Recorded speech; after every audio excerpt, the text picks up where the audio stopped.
ஒரு காட்டுல வாழ்ந்த கழுகுக்கு 2 குழந்தைங்க இருந்தாங்க.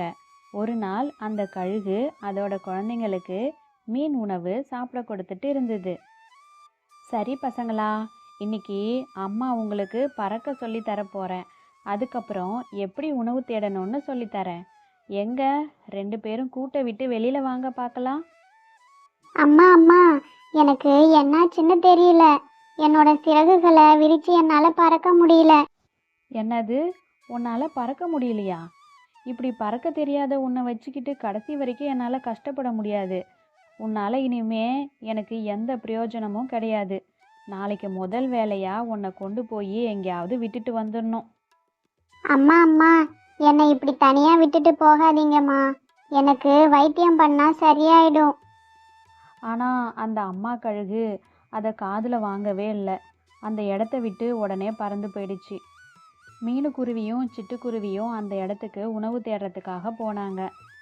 சிட்டுக்குருவி, அங்கே பாரு, அந்த குட்டி கழுகு அங்கே நின்று தனியாக அழுதுட்டு இருக்கிற மாதிரி தெரியல. சரி வா, போய் என்னன்னு கேட்போம். நீ யாரு? எதனால் இங்கே தனியாக நின்று அழுதுகிட்டு இருக்க? உங்கள் அம்மா உன்னை இங்கே விட்டுட்டு எங்கே போனாங்க?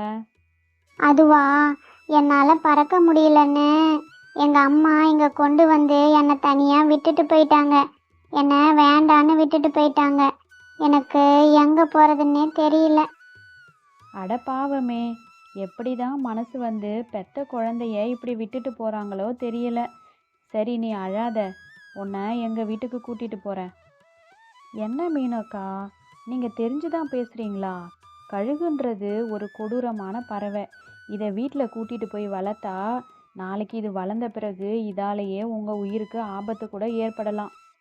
இல்லை சிட்டுக்குருவி, அப்படிலாம் நினைக்காத. அவன் இப்போ ஒரு குழந்தை தான். அவனால் பறக்கக்கூட முடியல.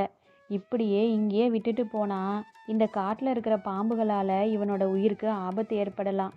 நம்ம குழந்தையா இருந்தால் இப்படி விட்டுட்டு போவோமா? அப்படி சொன்ன மீனுக்குருவி அந்த குட்டி கழுகை தன்னோட வீட்டுக்கு கூட்டிட்டு போச்சு. அங்கே இருந்த மீனுவோட பையன், என்னம்மா இது? நம்ம வீட்டுக்கு கழுகு வந்திருக்கு. எதுக்காக இதை நம்ம வீட்டுக்கு கூட்டிட்டு வந்திருக்கீங்க? சின்னு, இந்த கழுகுக்குன்னு யாருமே இல்லை. காட்டில் உணவு தேட போன இடத்துல தனியாக நின்று அழுதுட்டு இருந்தது. அதான் நம்ம வீட்டுக்கு கூட்டிட்டு வந்தேன். இனிமே இந்த கழுகும் நம்ம குடும்பத்தில் ஒருத்தர் தான்.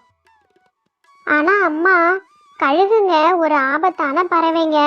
அதுங்க கிட்ட இருந்து தள்ளி தான் இருக்கணும்னு நீங்க சொல்லியிருக்கீங்களே. ஆமாம், சொன்னேன்தான். ஆனால் இந்த கழுகும் உன்ன மாதிரி ஒரு சின்ன குழந்தை தானே. அது நம்ம கூடவே இருந்தால் நம்மோட குணம்தான் அதுக்கும் வரும்.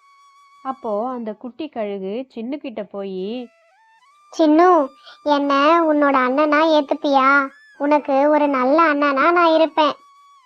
ஆ, சரி. அம்மா சொன்னதால உன்னை என்னோட அண்ணனா ஏத்துக்கிறேன். சரிடா, உன்னோட சிறகுகளுக்கு மருந்து போடுறதுக்காக நாளைக்கு காலையில் உன்னை வைத்தியர்கிட்ட கூட்டிட்டு போகிறேன். ஆ, சரிம்மா. அடுத்த நாள் காலையில் வைத்தியர்கிட்ட கூட்டிட்டு போய் பச்சளை வச்சுட்டு வந்தது. அடுத்த சில நாட்கள்லேயே அந்த குட்டி கழுகோட உடல்நிலை சரியாகிடுச்சு. மற்ற பறவைகள் மாதிரியே அதுவும் பறக்கவும் ஆரம்பிச்சிருச்சு. அம்மா அம்மா, இன்னைக்கு என்னாச்சு தெரியுமா? நானும் அண்ணனும் விளையாண்டுட்டு இருக்கும்போது ஒரு காகம் என்னை பிடிக்க வந்துச்சு. அண்ணன் தான் அந்த காகம் கூட சண்டை போட்டு என்னை காப்பாத்தினான். ஆ, சரிடா செல்லம். இனிமே நீ எப்போ வெளியில் போகணுன்னாலும் அண்ணன் கூட தான் போகணும். இப்படியே பல நாட்கள் போச்சு. அந்த குட்டி கழுகும் வளர்ந்து பெரியவனாயிடுச்சு. மீனுக்குருவி அந்த கழுகை நல்லா படிக்க வச்சுது. நல்லா படித்த அந்த கழுகு பக்கத்து டவுனில் இருந்த ஒரு பேங்க்கில் வேலை பார்த்தது. தான் சம்பாதிச்சுட்டு வந்த பணத்தை மீனுக்குருவி கிட்ட கொடுத்தது. கண்ணா, எனக்கு ரொம்ப உடம்பு சரியில்லைப்பா, கொஞ்சம் டாக்டர் கிட்ட கூட்டிட்டு போறியா? நிறைய தடவை உன்னை டாக்டர் கிட்ட கூட்டிட்டு போயாச்சு. ஆனா உனக்கு இன்னும் உடம்பு சரியான பாடில்ல. மறுபடியும் கூட்டிட்டு போறதுக்கு என்கிட்ட பணம் இல்லை. அதுவும் இல்லாம உனக்கு வயசாயிடுச்சு. அதுக்கு நான் என்ன பண்ண முடியும்? இனிமே உன்னால எந்த பயனும் இல்லை. நாளைக்கு முதல் வேலையா உன்னை கொண்டு போய் எங்கேயாவது விட்டுட்டு வந்துடணும். அப்படி சொன்ன அந்த கழுகு தன்னோட அம்மாவை காட்டில் கொண்டு விட்டுட்டு வந்துச்சு.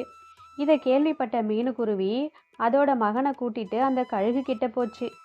யாருமா இவங்க? எதுக்காக என்னை இங்க கூட்டிட்டு வந்திருக்கீங்க? இவங்க தான் உன்னோட உண்மையான அம்மா. உன்னோட தம்பி இவங்களுக்கு வயசாயிடுச்சுன்னு வீட்டை விட்டு துரத்திட்டான்.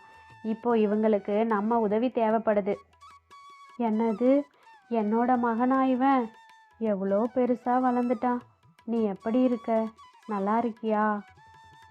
இங்க பாருங்கம்மா, இவங்க என்னோட அம்மா இல்லை.